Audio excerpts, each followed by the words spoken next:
Papo Suprem, um programa da União Planetária, e que hoje temos o privilégio de conversar com Márcio Luiz de Albuquerque Oliveira, que é o coordenador geral de inovação da SOF. A SOF é a Secretaria de Orçamento Federal. Márcio, que alegria de recebê-lo aqui em nosso programa. Márcio, o que é essa questão de inovação? Coordenador geral de inovação da SOF. O que corresponde a essa inovação? Sim, doutor Ulisses, gostaria de agradecer o convite de estar aqui falando um pouquinho sobre as nossas atividades lá na Secretaria. Sem dúvida nenhuma, para a gente é muito importante esse espaço para poder mostrar um pouquinho, né, daquele nosso trabalho que muitas vezes ele passa despercebido pela sociedade. Na verdade, foi criada uma coordenação geral na SOF de inovação para poder tratar de alguns assuntos importantes, não é, que trabalham dentro do processo orçamentário, né, mas que precisam de um toque diferenciado. Por que eu estou dizendo isso?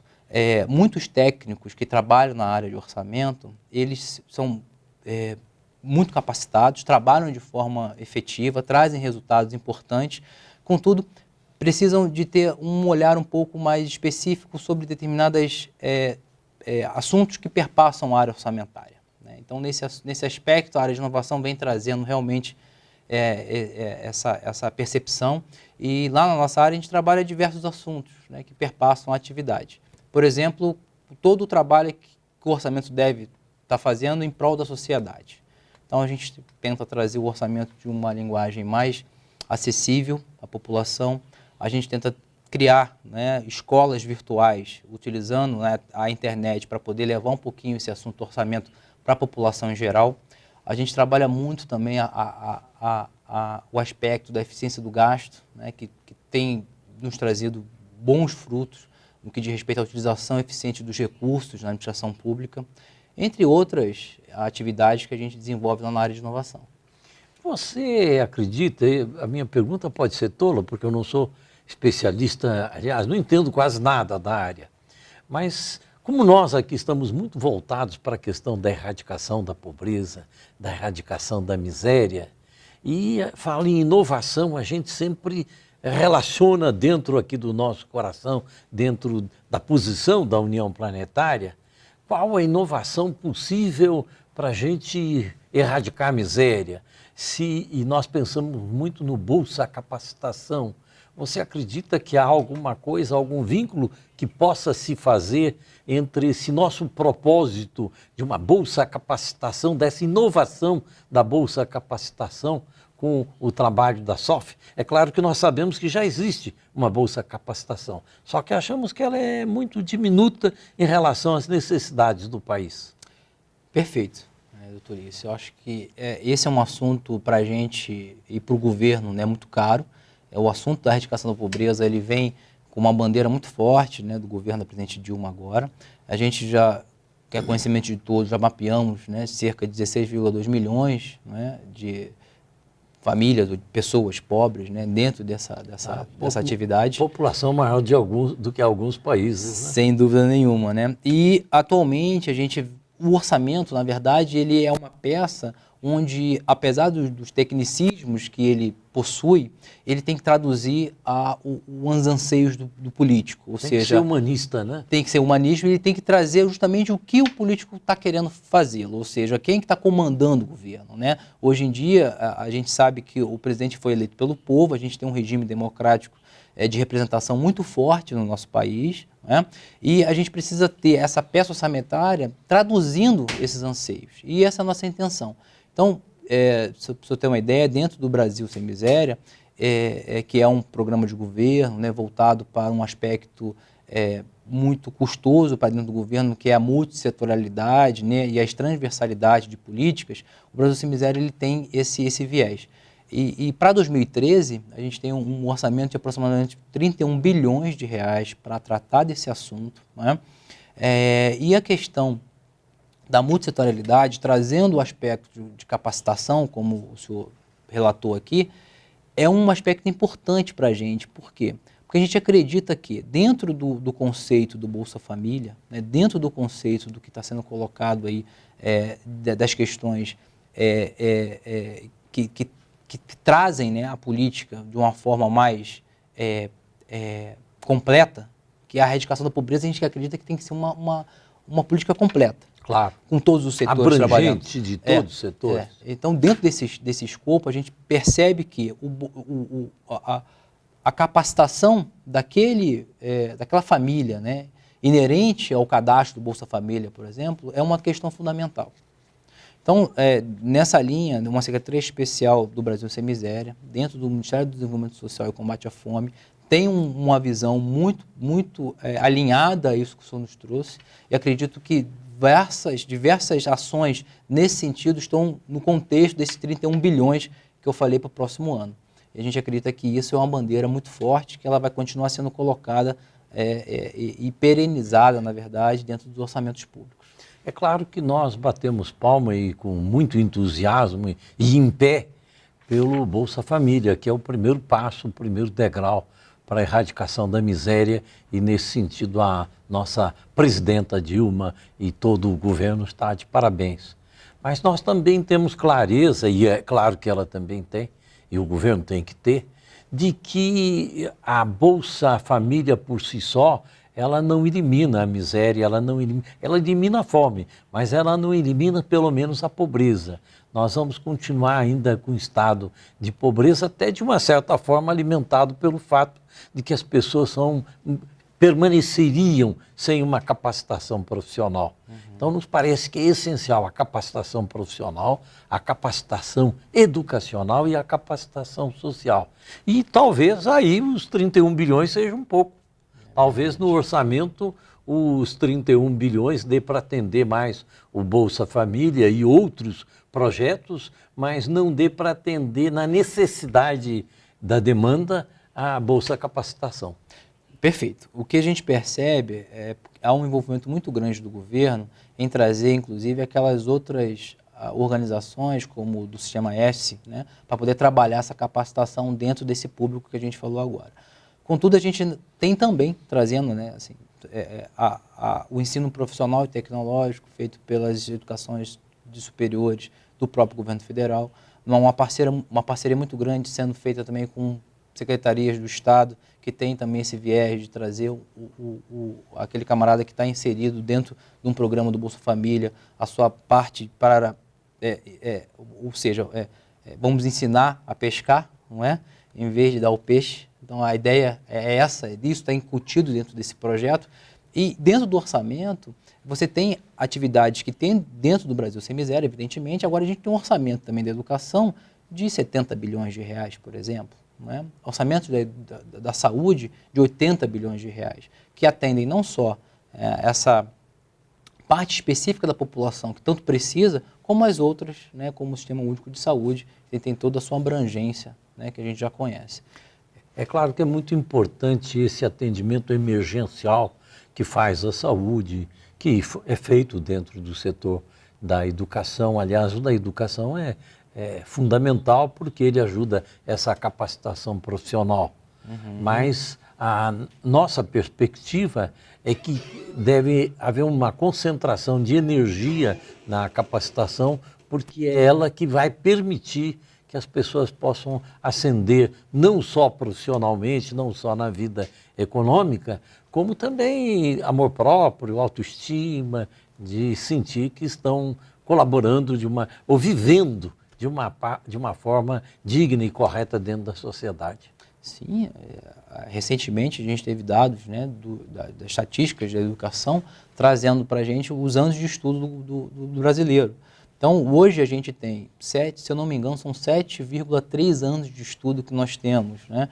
Pouco, evidentemente, para um país da nossa dimensão e de onde quer chegar, quer ser a quinta maior economia do mundo, né? Tem uma série de situações que a gente tem que enfrentar. Agora a gente vem fazendo o nosso papel. Então, assim, a gente acredita que a parte voltada para a educação dentro do orçamento público, aí eu tenho que trazer o nosso viés orçamentário para essa questão, está sendo privilegiada bastante. Então, assim, se eu puder ter acesso, depois a gente pode ter o acesso aqui para qualquer um, né, da evolução que nós tivemos do orçamento da educação nos últimos 5, 6 anos, 7 anos até, é uma coisa impressionante. Né? Então, assim, são dados importantes que, lógico, que trabalhados na base vão dar um resultado futuro. Esse resultado não aparece agora, essas coisas não acontecem assim, né, de uma hora para outra, a gente sabe disso, mas a base está sendo formada e a gente está trabalhando muito em cima disso. A natureza não dá saltos, né? Verdade. Nós precisamos plantar hoje para colher amanhã. Sem dúvida. E dependendo do investimento que nós fizermos hoje, será o que nós vamos colher amanhã. De maneira que me parece realmente perfeito. Mas há um ponto que eu quero aprofundar mais na nossa conversa, da relação com a sociedade civil também. Mas nós vamos conversar isso no próximo bloco.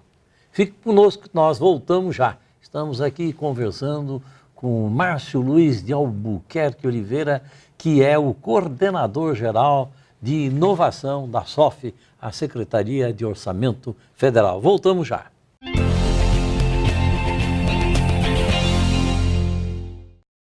Márcio Luiz de Albuquerque Oliveira, é com quem conversamos aqui em Papo Suprem, um programa da União Planetária.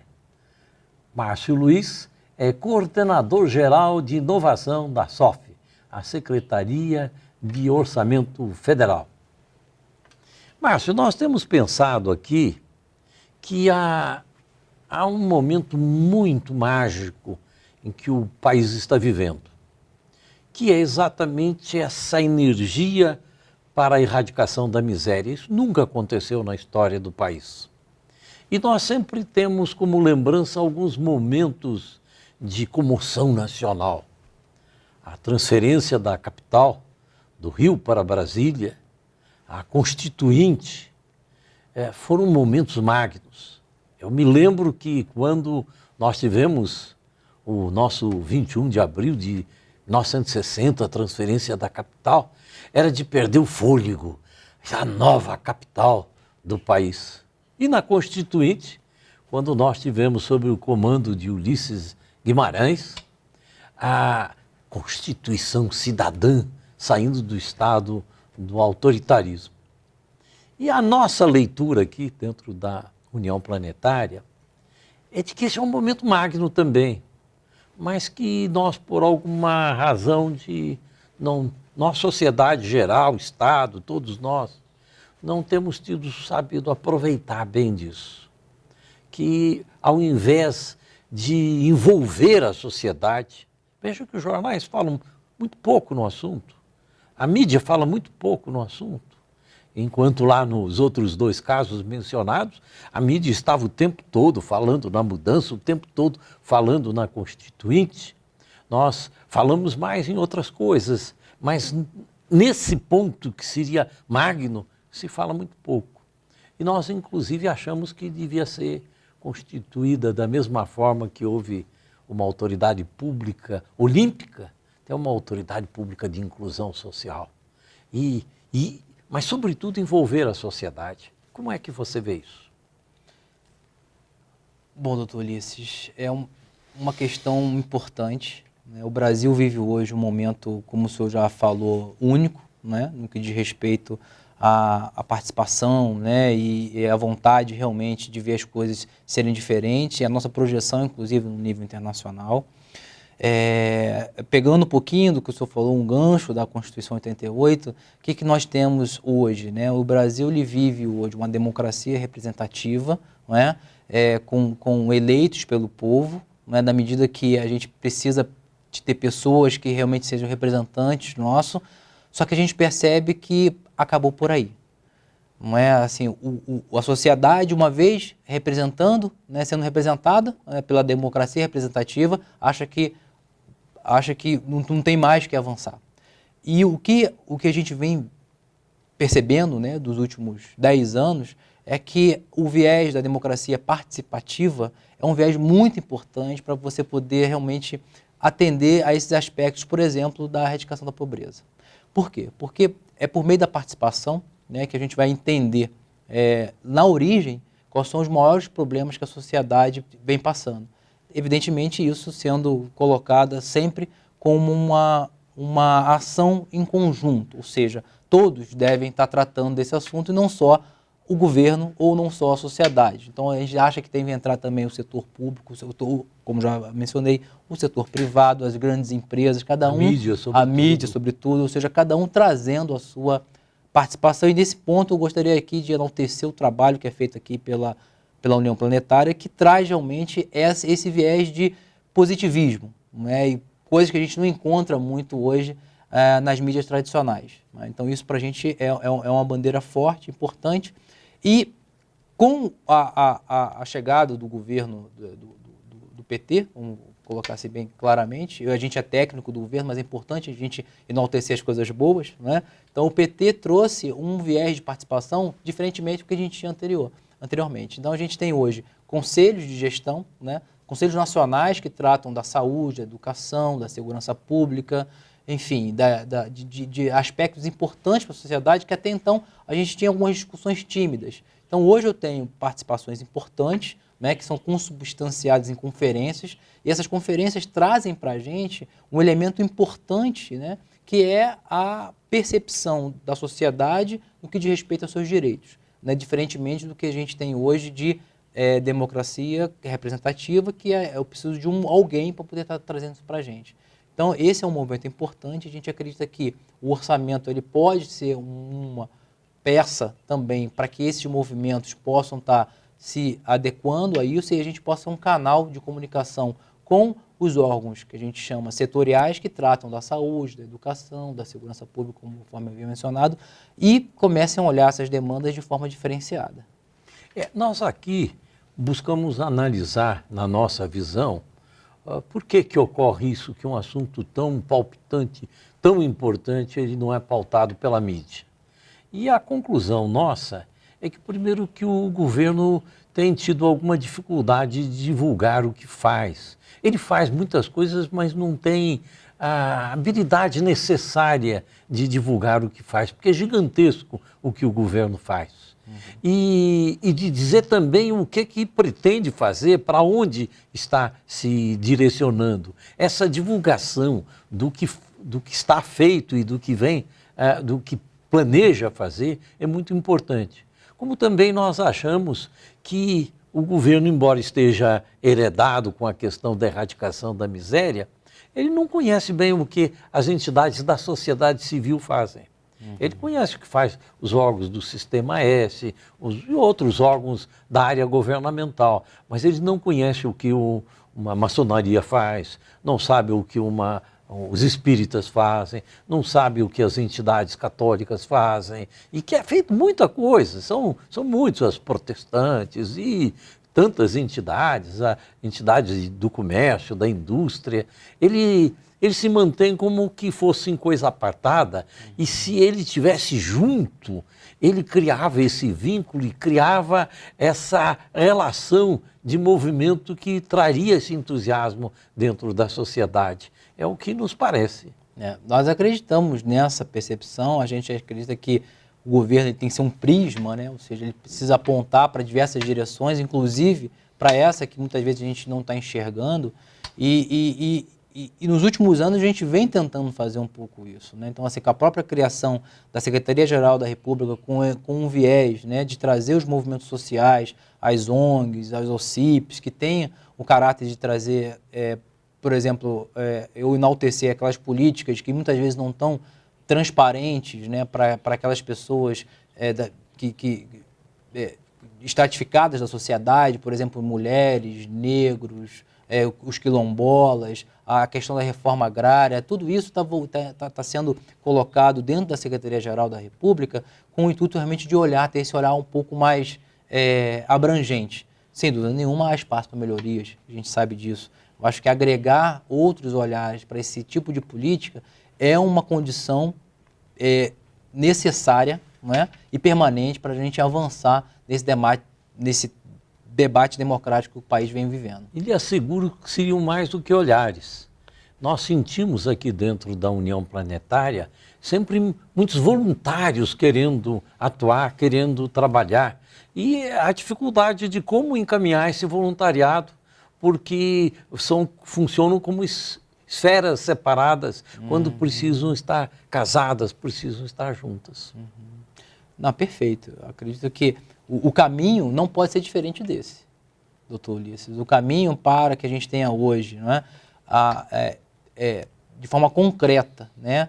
O nosso regime democrático, né, fortalecido, não tem outro caminho que não seja por meio do envolvimento da sociedade, não é? Do envolvimento da sociedade, inclusive na participação, né, dos recursos, ou seja, olhar a sua política e tentar, dentro da sua política, trazer os recursos necessários para que ela seja aplicada. A gente acredita que o caminho ele precisa ser perseguido e a gente vem travando esse desafio, né, de forma muito, talvez, entusiasta, né, contudo com resultados ainda um pouco tímidos, mas o que a gente quer é avançar nesse movimento e a gente acredita que o orçamento ele pode ser um canal, como eu já havia dito, de conversa, ou não só de conversa, mas como um canal de comunicação para chegar, né, a determinados setores que trabalham no governo federal, essas ansiedades, né, e essas reivindicações tão consubstanciadas que vêm a partir da sociedade e desses movimentos. Márcio, o nosso tempo está concluído. Pediria a você que passasse aos nossos telespectadores a sua mensagem final do programa. Perfeito. Obrigado. Bom, mais uma vez eu gostaria de agradecer, de estar aqui falando um pouquinho do nosso trabalho. Queria convidar todos a conhecer um pouquinho mais dessa parte do orçamento, né, que a gente tenta traduzir de forma mais palatável para a sociedade a peça orçamentária que é encaminhada ao Congresso Nacional. E a partir desse momento é que a gente acredita que a sociedade possa estar se especializando, né, um pouco mais sobre os caráteres e as nuances que atuam dentro do processo orçamentário, ver um pouquinho da sua política lá dentro, ou seja, né, aquela política que traz conforto, né, para a sua família. A gente acredita que a gente pode trabalhar muito nesses aspectos e, mais uma vez, né, fortalecer realmente esse regime que a gente vive aqui no país, que a gente não pode deixar de trabalhar e de cada vez mais estar trazendo esse aspecto democrático para dentro dos nossos instrumentos. Obrigado. Bem, a SOF acaba de lançar um documento que é exatamente a análise do orçamento da República e que está à disposição de todos aqueles que tiverem interesse. Márcio, olha, que alegria grande de tê-lo aqui. Muito obrigado pelas suas luzes. Obrigado. Conversamos com o Márcio Luiz de Albuquerque Oliveira, que é o coordenador-geral de inovação da SOF, a Secretaria de Orçamento Federal da República. Obrigado pela audiência.